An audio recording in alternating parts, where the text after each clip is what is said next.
Chapter 109, Market Theory. It's a testament to how good the food is that Red notices it at all, given the circumstances. Nothing exotic or fancy, but the carp is buttery smooth in his mouth, and he's never had more fresh seaweed salad. President Sylph eats slowly, clearly savoring every bite, but Red gulps it down as he listens to Commissioner Burl explain why he's here. Our investigation has been slow and careful.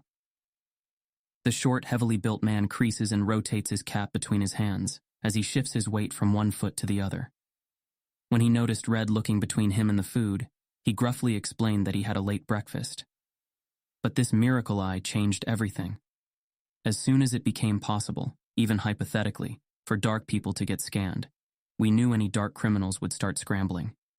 And they knew we knew, so they scrambled as quietly as they could. Do you have any idea how many dark folk just flat disappeared in the week after your announcement? Red shakes his head as he slurps up some seaweed, suddenly feeling a sick turning in his gut. They predicted this sort of use case for Miracle Eye, of course, but it's happening much faster than he predicted, and he should have predicted it after Celadon. About a dozen reports in Kanto alone, government, corporate, even some gym members, all in the wind, and we have to assume they were only the most cautious, or the least desperate, or maybe just the ones who weren't close enough to completing their goal, President Sylph says, and takes a sip of tea before clearing his throat. I believe those in Sylph can't pull out now, because our latest project is too important to miss, and too close to being complete. Red pauses to drink some too, and is about to wipe his mouth with his sleeve before realizing he's showing off bad table manners. Even the napkins are absurdly soft and comfortable. Sorry, but just to be clear, you said renegade earlier. What makes you think they're that instead of just, spies or thieves or... It's a fair question, Burl says, and glances at President Sylph. But not one we're prepared to answer at this time. What we can answer is why you in particular would be helpful. Today is just a normal day, as far as my staff knows, Sylph says. Except I've allowed some controlled leaks to indicate that our most secret project will be ready for testing tonight, which means it's in a complete enough form to be stolen, if stealing it is the goal. Red doesn't imagine they'll explain what this project is about, and they don't. So, you're using it as bait? Isn't that risky? Risky is letting the renegades melt away, either with the tech or without it, Burl says. Most don't have access to the engineer labs it's being held in, but we plan to do a full sweep of the building, just to be sure. Normally there's only a slight chance something will turn up, if a previously scanned employee has been recently corrupted or blackmailed. But with someone to use Miracle Eye on each dark one, we have a real chance at stopping them before they put their plan into action. I would just change the testing date and location, but there's no way to know who's compromised, Sylph says. If we coordinate with the police, however, we can ensure some level of preparation when our company psychics merge with them. He holds up a hand to forestall Red's objection. And to be clear, all of my employees have signed paperwork allowing mental merger during internal investigations. The use of a Pokemon to assist is new, however, and extensive legal consultation has produced new waivers. Anyone will be free to say no, upon which they will be asked to leave the building. Red frowns. That still seems like they'll be pressured into saying yes. The alternative is to ask all my dark employees to leave for the day, and that we can't do without seriously disrupting work, not to mention the test itself. It's hard not to imagine that being something of a logistics nightmare, not to mention a PR one. Whatever Sylph sees in Red's expression, it makes him sigh and set his food down.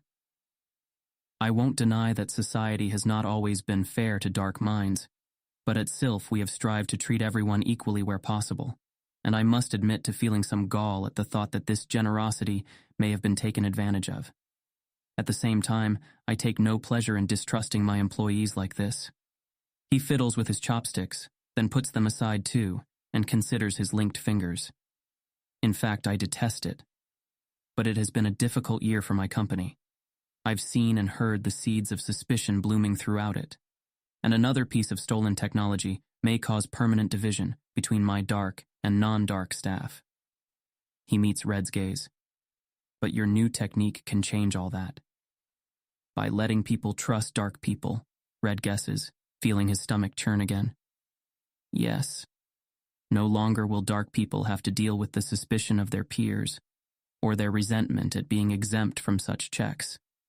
Normally, those feelings might be mixed with some pity over limitations they endure, like training psychic Pokemon, or not being able to teleport.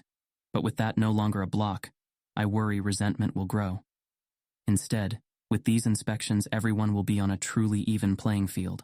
Red hadn't thought of any of this, and is unsure how much weight to put in that prediction.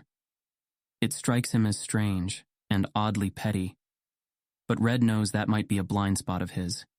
He's never worked in any kind of corporate environment, while Sylph has had decades of experience managing hundreds of people. If he thinks it's a real concern, it probably is one.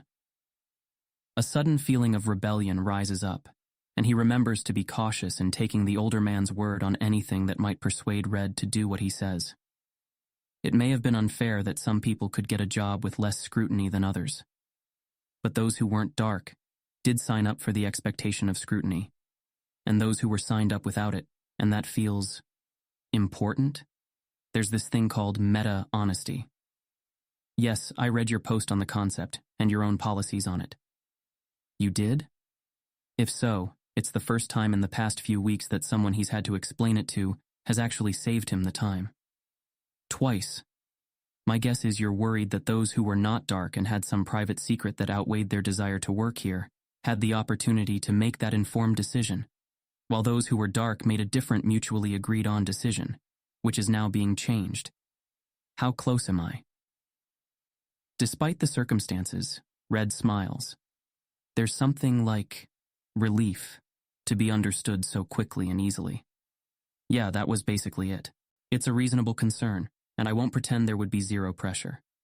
But you have my word that I won't fire anyone simply because they refuse, not least of which because it would set a terrible precedent. I simply must ensure that, while this research is being completed, we minimize risk as much as possible. On that note, I want to reassure you that this would pose minimal danger to you, Commissioner Burrell says. We'll have officers present in case anyone tries anything. Will you do this for us, Red? President Sylph asks. The older man's voice is calm, his gaze piercing. It is ultimately your decision, and I'll understand if you say no. But this is the best chance we have to end this peacefully and safely. Red doesn't respond right away, simply stirring the remnants of his salad around with his chopstick. He understands that he's being manipulated in every obvious way. The stakes are high. There's a time pressure to give a response. He can't ask others for help, and he doesn't even have to take responsibility for the actual violation of others' privacy. He's just putting everyone on an equal playing field. Still, it feels wrong. I'm sorry, Red says after deliberating carefully on his words. I understand that the prospect of a renegade in your company is a serious issue, but the Miracle Eye is too new for me to feel comfortable making moral decisions like this with it. I'd like to help, but I don't think I can. President Sylph doesn't look disappointed, but he does set aside his chopsticks again and steeple his hands together as he inspects Red, who tries not to shift under the scrutiny. Then I must tell you what's at stake. It will be public information soon enough that we've developed a new Pokeball that we believe will be able to capture legendary Pokemon.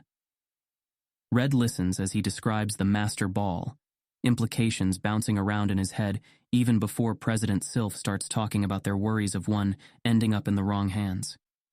The idea of a Pokeball that could catch the Titans, maybe even the Beasts or Stormbringers, would change the world. It would provide real hope that things could change, might even calm people's fears about the mysterious threat everyone's been dreaming about. Blue is going to absolutely flip. Oh shit, Blue. He completely forgot about him. He'll have to remember to mention that he's here at some point. Top secret, but I'm sure you can understand now how many degrees of caution feel appropriate. Red swallows, then drinks some tea. I do, yeah. My friends and I talked about the idea of someone catching a legendary Pokemon and the good it could do, but also what it would mean for interregional peace. Is there a plan for that?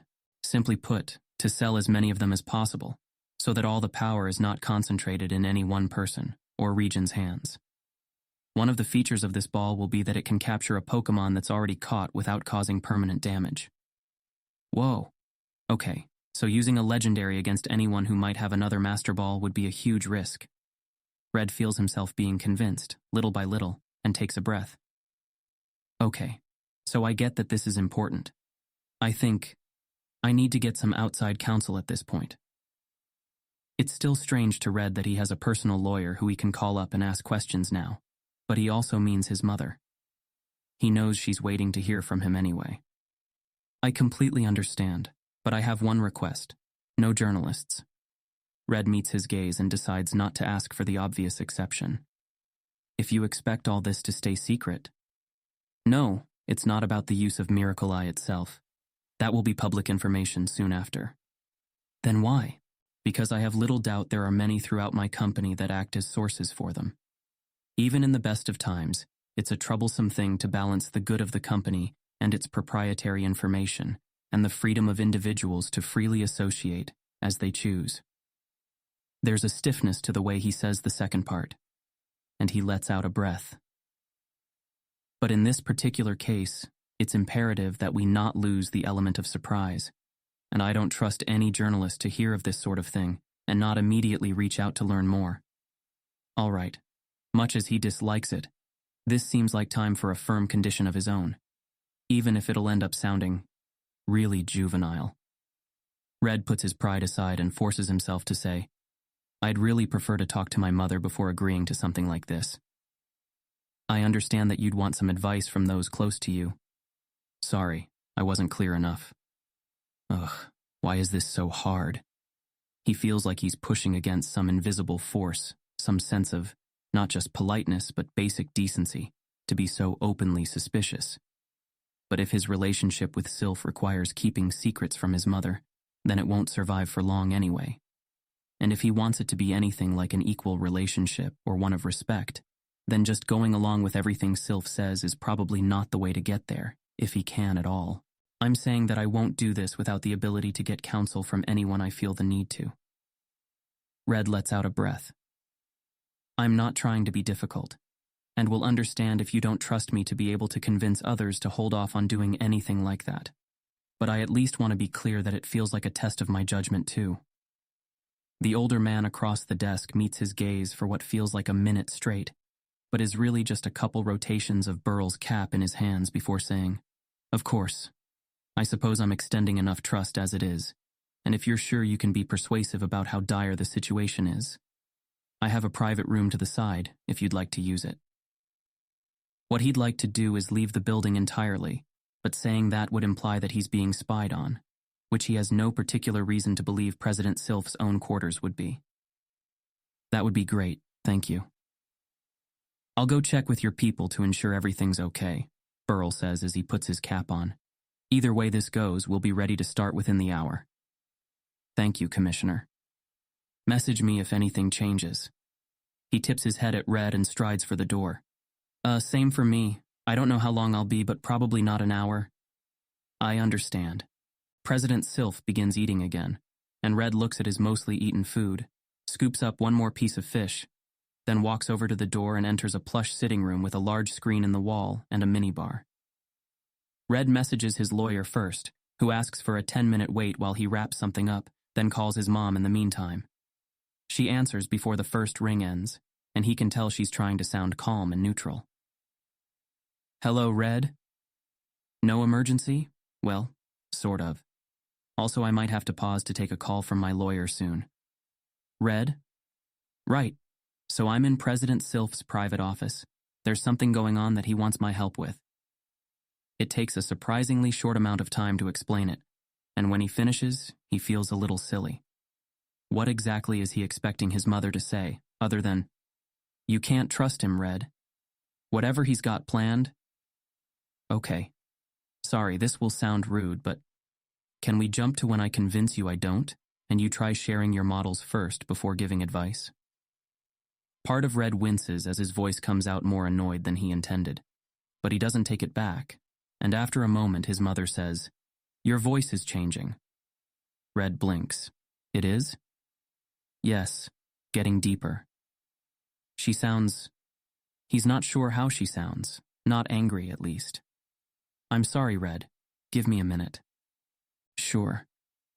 Red paces the room a little as he waits, then wonders if he's being watched. then reminds himself President Sylph's own office isn't likely to be bugged, then realizes that it could have been, particularly as he invited Red over and probably predicted he'd want somewhere private to talk to others. He keeps pacing, hand tapping a rhythm against his leg as he tries to decide whether he's being too paranoid or not paranoid enough. Clearly not enough up until now, if he's being this slow to think of these things. What if his mom is right to worry he's trusting Sylph too much? He's about to say so when she lets out a breath. Okay, so I'm still in a bit of shock that he told you about the master ball. Red almost reacts out loud to the revelation that she knew about it, but stops himself at the last moment. And that it's nearly ready. I can't think of anything off the top of my head that makes this clearly a trap for you, so long as Burrell is there and you check with your lawyer and get something in writing. You trust Burrell then? More than Sylph, sure, but coming from me, that's not saying much. His mom hesitates a moment. He could be corrupt, but from what I've heard, he's clean, just a bit of an asshole. Red almost says that he seemed nice enough, if a bit understandably high-strung. But a few sentences in a few minutes, while around President Sylph, wouldn't be a particularly good window into his character. So if there's no major risk for me, is there any for you? It might undermine things I've said about him, when it comes out that you've helped him, but that seems like a reach for something this major, and also might serve to show impartiality if people assume we've got a more friendly relationship. She sighs. It also puts you in the middle, which I dislike on a number of levels. He understands why, but if he can act as a mediator or go-between, that seems better for everyone. Red wants to reconfirm that there's no evidence Sylph has personally done anything illegal, but is aware of the potential for bugs, and instead just says, "We'll be okay. You know I wouldn't turn against me? Wouldn't take his side?" Despite the words, she laughs. "No, Red, I know you wouldn't. You'll side with what you think is true, and I can't be anything but proud of that." An unexpectedly strong surge of emotion fills Red's chest, and he feels tears gathering at the corners of his eyes. And after a moment, the wave fades, leaving him wiping at his eyes and trying to process what he felt. There was something in it that felt more like pain or grief than he expected. "I'm just worried you'll be misled," his mom continues and sighs. "But in this case, if there's some hidden knife, I can't see it."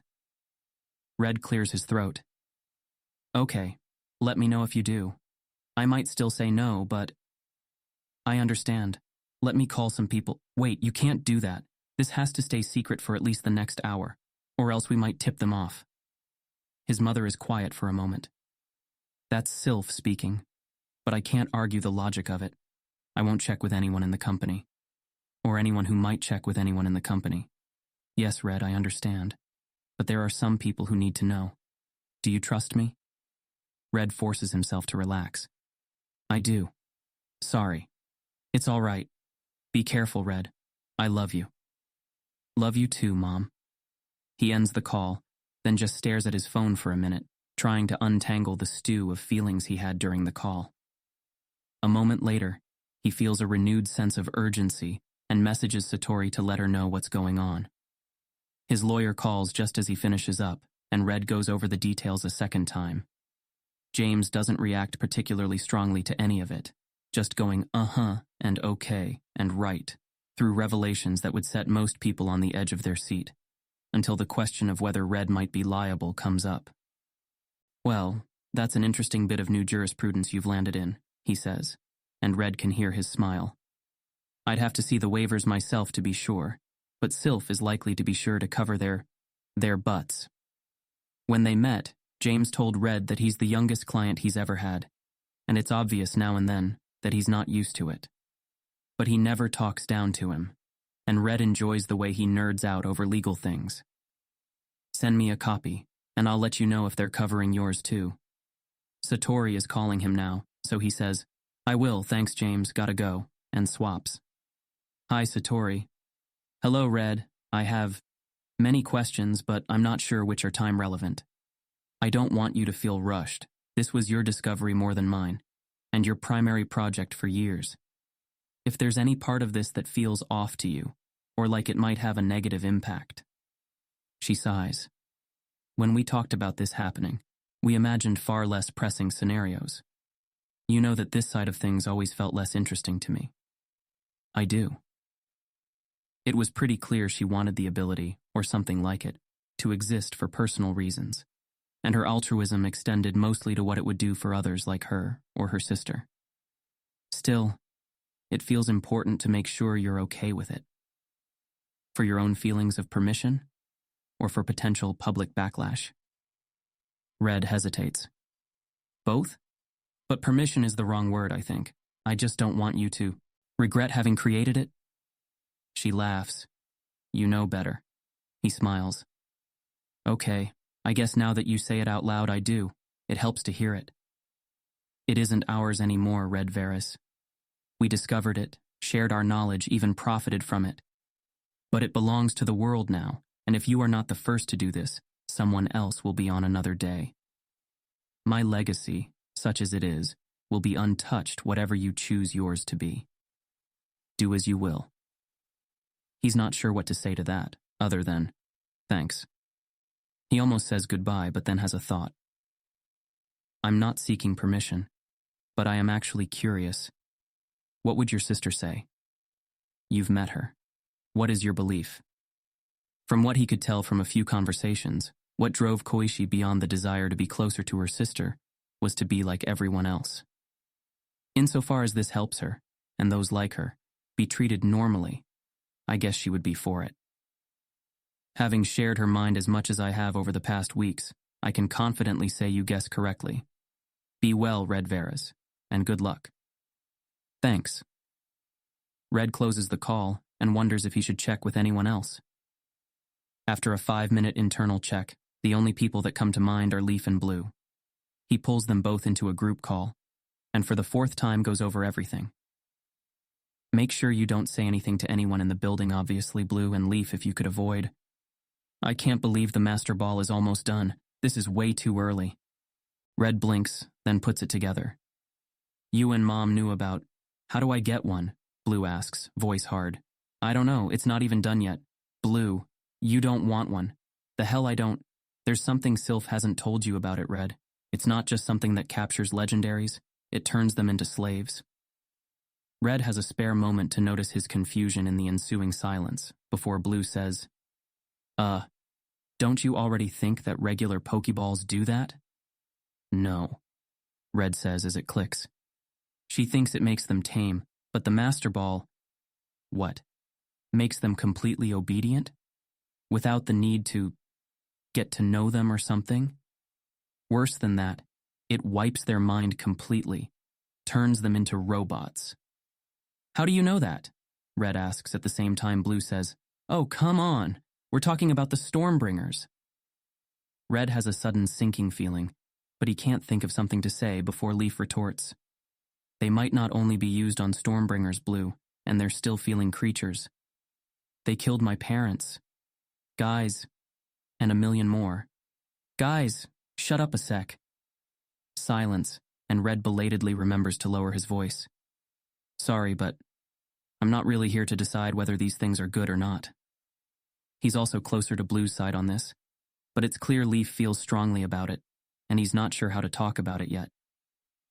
I'm just being asked to try and prevent them from getting stolen, which we can all agree is bad, right? There's a pause, and then Leaf mutters, right, sounding more surly than Red's ever heard her. Damn right, Blue says. What can I do? Nothing, Blue. You're not even supposed to know. It's been weird here. I knew something was off. I just wanted to check if you thought it was moral for me to do this with Miracle Eye.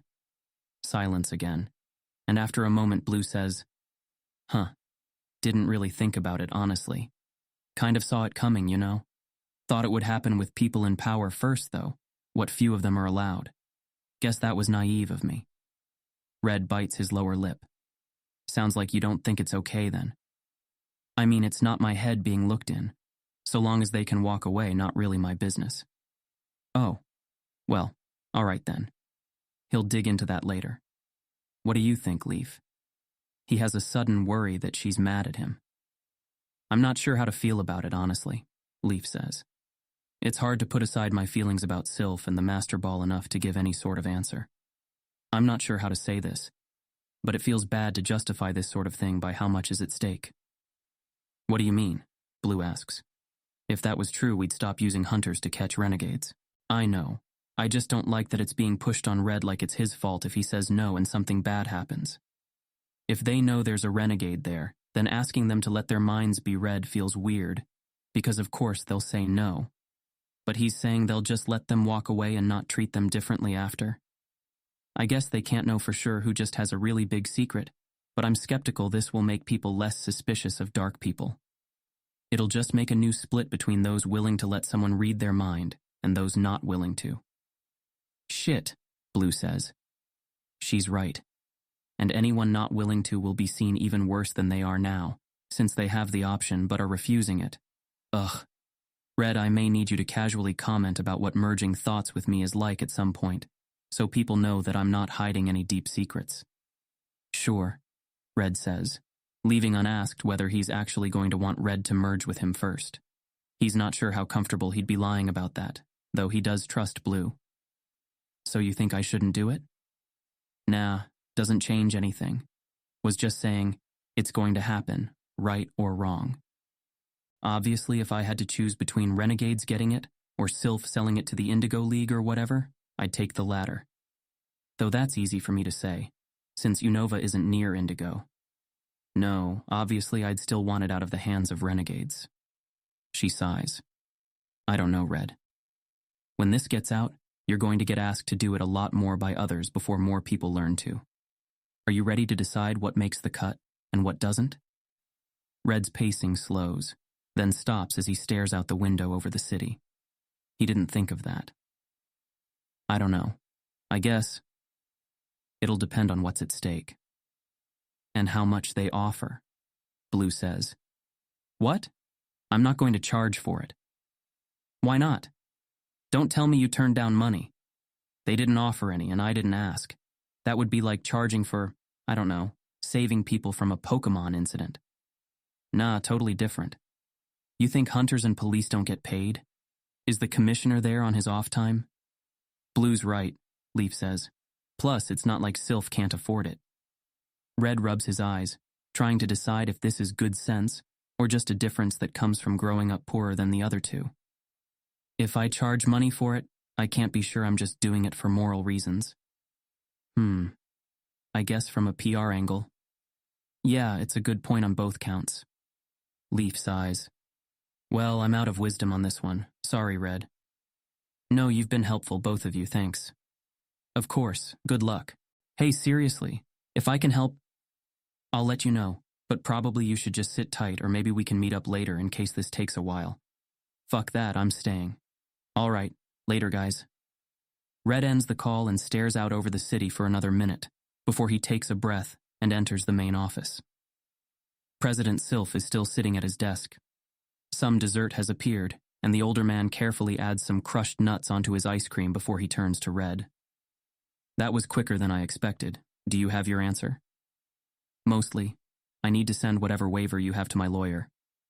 Of course, I'm still waiting on confirmation from Burl and my head of security, so I'll send you a copy now.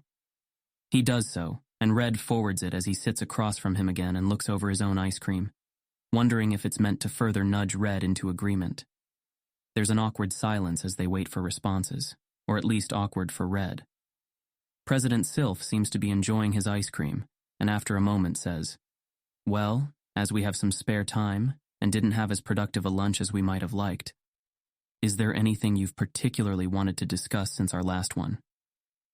Red half expected the president to bring up something related to his mother, and is wondering now if this is his way of inviting questions around that. Maybe give his side of the story, or judge whether Red is upset about it.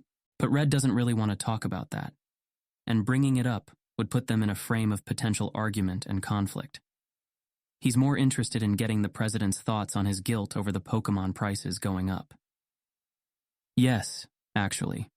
I recently made a lot of money by selling Pokemon capable of Miracle Eye. Yes, I saw. Sylph's smile is warm. Congratulations are in order, not just for the discovery, but for capitalizing on it even better than you did the Abra catching technique. Right. Red shifts in his seat. It's just, I'm not sure how to feel about the people who can't afford Abra or other Miracle Eye Pokemon now. President Sylph spoons another bite of ice cream up, but studies Red rather than eating it, smile gone. You feel you've done something wrong? Sort of, yeah. It felt good making Abra easier to catch since more trainers could get one, and it brought the price down so more non-trainers could buy them. But this feels like, I don't know, I just made them harder to get than ever. Nonsense.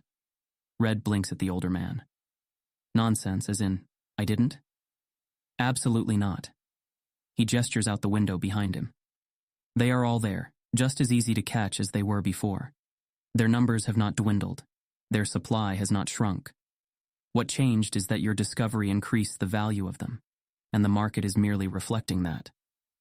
But for those who can't catch them, those who are too old or who aren't trainers, believe me, Mr. Veres, when I say I share your sorrow that not everyone who has a want can yet have it fulfilled.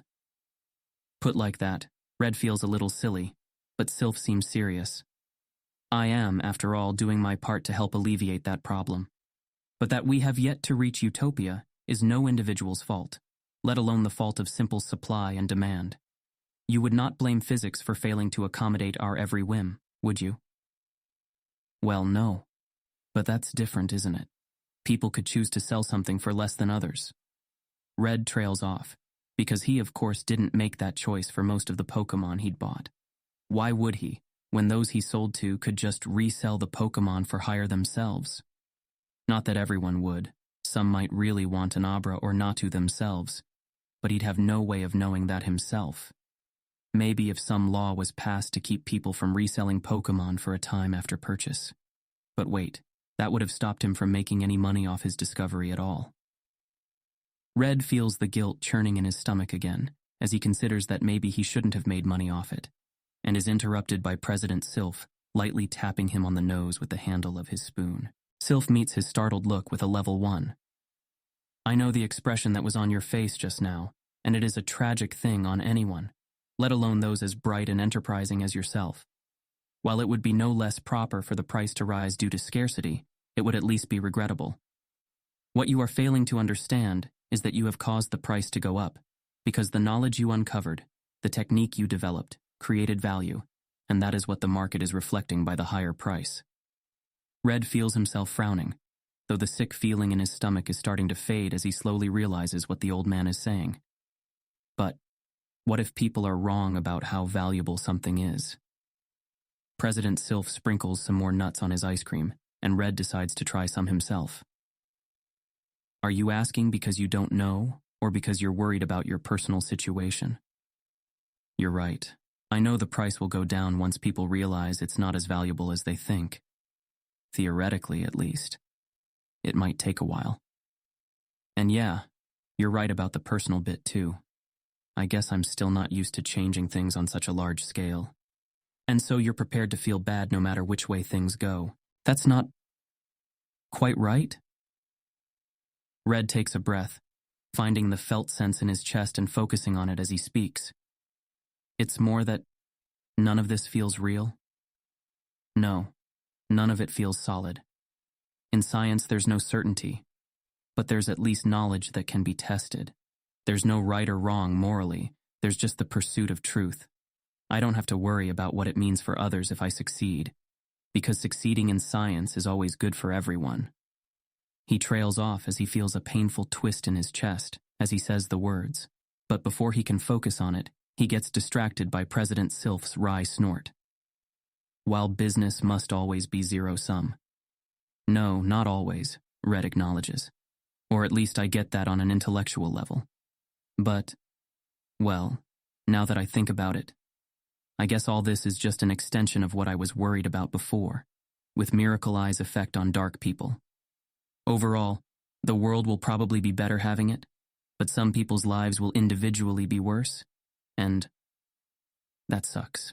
Red expects President Sylph to scoff, but the older man stares into his ice cream bowl, spoon stirring it slightly as he slowly nods. Yes, it does suck, indeed, and it's good to remind ourselves of that once in a while. The older man smiles slightly. When my nephew was young, he said that I sound as though I worshipped the invisible hand of the market, that I was no doubt boring him with my repeated lectures on. I, a tad less jokingly, replied that I knew of nothing else as worthy of venerating, save perhaps for human ingenuity.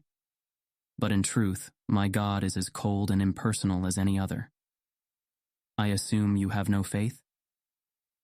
Red shakes his head as he sprinkles some of the nuts on his vanilla ice cream and takes a small bite. It is, of course, delicious, silky, and sweet, and the nuts provide a grounding crunch. Never saw a convincing reason to. I'll switch back to the scientific analogy then. I made the comparison to laws of physics for good reason. There is fundamentally no difference between a man building his house on a fault line and his business unsuited to the market, save that it is easier for us to identify the outcomes of the first. It was not always so, and perhaps one day we will know better than to rail against the market for our failures to predict it, the same way we once couldn't predict earthquakes. Sylph shrugs. In either case, it is tragic that people may lose to forces beyond their ken or control. But to blame reality is childish. When one business creates a better product than another, it may put many out of a job.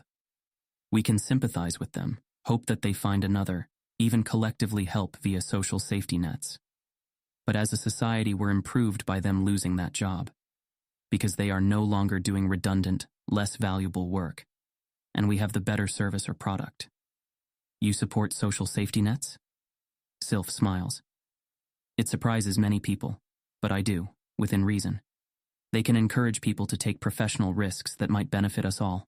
Red's not sure if it's the ice cream or the words, but he is starting to feel better. He wants to take his journal out to make notes of why so he can check the reasoning later, run it past some others. Instead, it strikes him again just how valuable this time is, and decides to jump to another question. I've also been having trouble learning how to spend money. I know that sounds silly, but it still feels like a rare resource to me. On the ship, you said to spend every dollar as deliberately as my first, and I feel like I've always done that. But now that I'm still doing it even with lots of money, it feels particularly wasteful. Mr. Sylph's brow is raised. Fear of wasting money is understandable, but deliberately needn't mean perfectly. Well, when he puts it like that. Does that mean you sometimes regret purchases you make? No. Now it's Red's turn to raise his brow. Really? Really, Sylph deadpans, then shrugs. I used to, until I realized I was orienting to it incorrectly. I have goals, and I want those goals to be achieved, and so it feels bad if there are any wastes of time and resources that delay that. But if by regret you mean some sense of internal suffering or self-flagellation, I have no time for such. It is much more productive to learn from failure and move on. Easier said than done, Red almost says, but the frame is familiar. So, if I treat every purchase as an experiment, something I learn from, whether I get what I want or not, precisely, thus deliberately, but without dithering and without frustration. Red smiles as he feels the new mental frame settling into place. I'll have to try that out next time, but I already think it'll help. Thank you. Of course, though I suspect it's only half of the issue. What do you mean? Most people either are not used to earning regularly or are on a fixed salary. This leads to... Red's phone pings, and he checks it to see a message from James. My lawyer says the waiver looks good. He feels a strange mix of relief and disappointment, and knows the latter to be something uncomfortably close to cowardice. Excellent. Does that mean we can count on your help? Red tries to mentally shift gears back to considering what brought him here. He'd been enjoying the conversation, enjoying learning and having good ice cream, and he doesn't want it to stop, doesn't want to go around the building meeting strangers just to command a miracle eye on them over and over. But he doesn't want renegades to steal the master ball either. Assuming they really are renegades. Commissioner Burrell said he can't reveal why you think there are renegades here. He looked at you when he said it, so if you're the reason he can't, I think I'd need to know first. He almost apologizes for adding yet another condition, but it feels appropriate. Sylph has finished his ice cream, and instead pours a small spoonful of nuts from the serving spoon into his personal one, and eats that directly. I am not the reason he can't, but rather, he is the reason I have not. There are ongoing investigations from the lab that held the stolen Sylph Scope technology, and we've been keeping the details close. I suggested you be told, given your involvement in that incident, but Burrell disliked the idea. I could ignore his preference, but that would feel like defecting. Still, if it's what you need, perhaps he would change his mind. No, Red says after a moment. I mean, I'd like to be told, but there's no actual reason for me to be, so long as I know there is good reason. No mental shield is perfect, and if it's sensitive information... Sylph is smiling at him again. You continue to impress me, Mr. Varys. And so? Yes, I'll help. Red tries not to let the compliment warm him too much, but he supposes it doesn't matter if he does or not, now that he's decided to go ahead. Excellent. Sylph lets out a breath as he picks up his phone. I'll let Burrell know. Thank you, Mr. Varys. Red just nods and eats more of his half-melted ice cream. Now that he has decided to go ahead, he feels lighter, though part of him still dreads the work itself.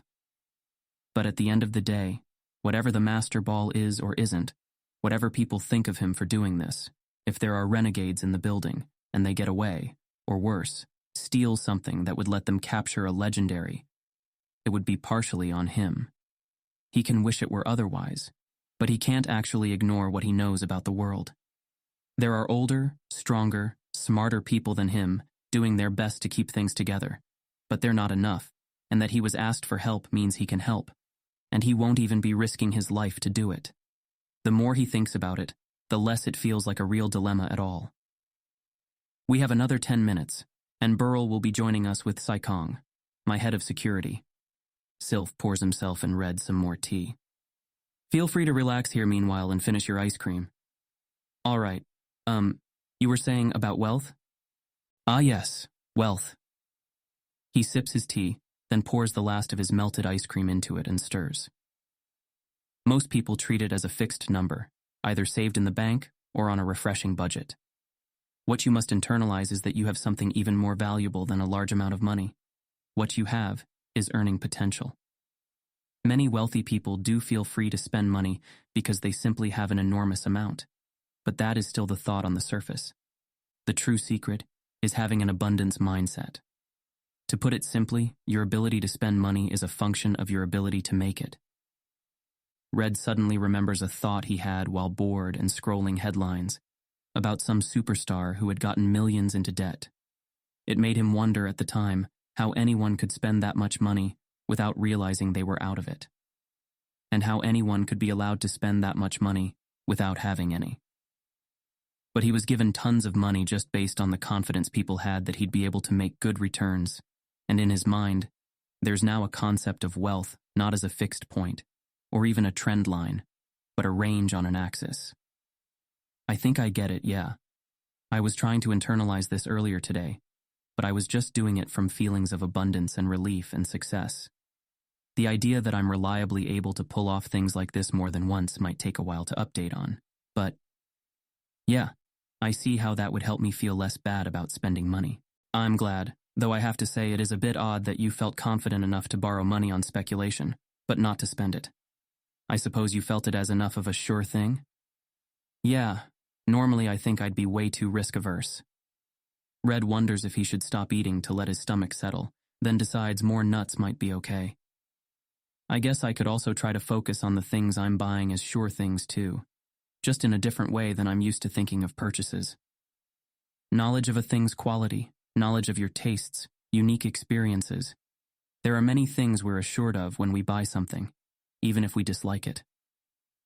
Red lets the thought and ice cream digest for a moment, sipping his tea and blowing on it. He feels like he should be preparing himself more deliberately, but he was told to relax, so he tries to relax, and finds himself still thinking of the financial questions that were dominating his thoughts before he came here. One last question? Sylph asks, watching him over his teacup with a small smile. Yeah, actually. I was going to ask what you'd do with the money I have, but I guess that's a silly question. Silly how?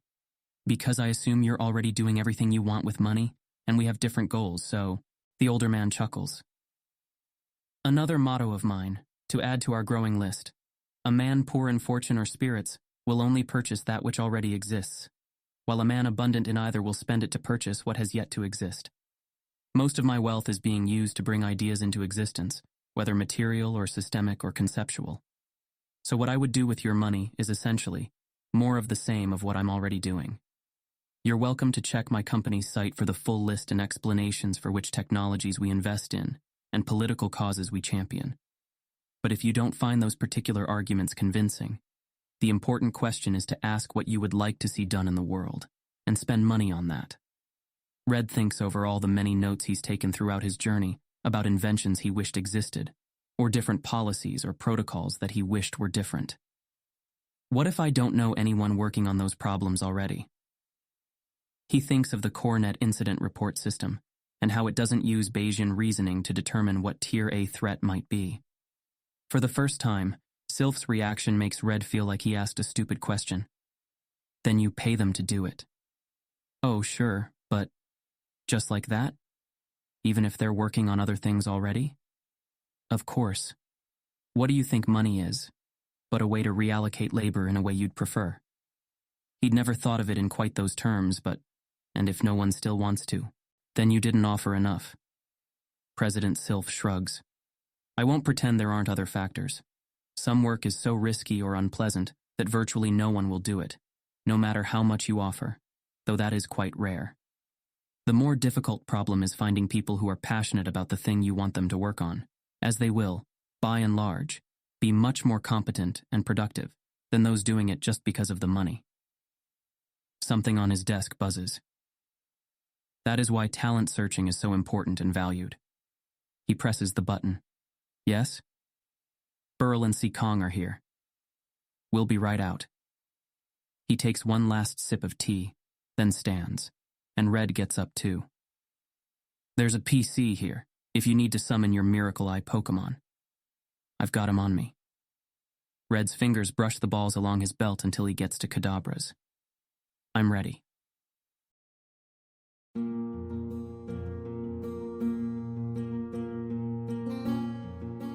This has been an AI reading of the Pokemon fanfic, Pokemon, The Origin of Species, written by Daystar Eld.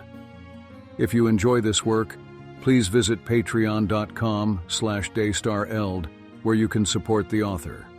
Additionally, if you enjoyed this podcast and wish to help support the creation of others like it, you can visit patreon.com/askwhocastsai, where we are releasing episodes 4 weeks in advance of the regular feed. Thanks for listening.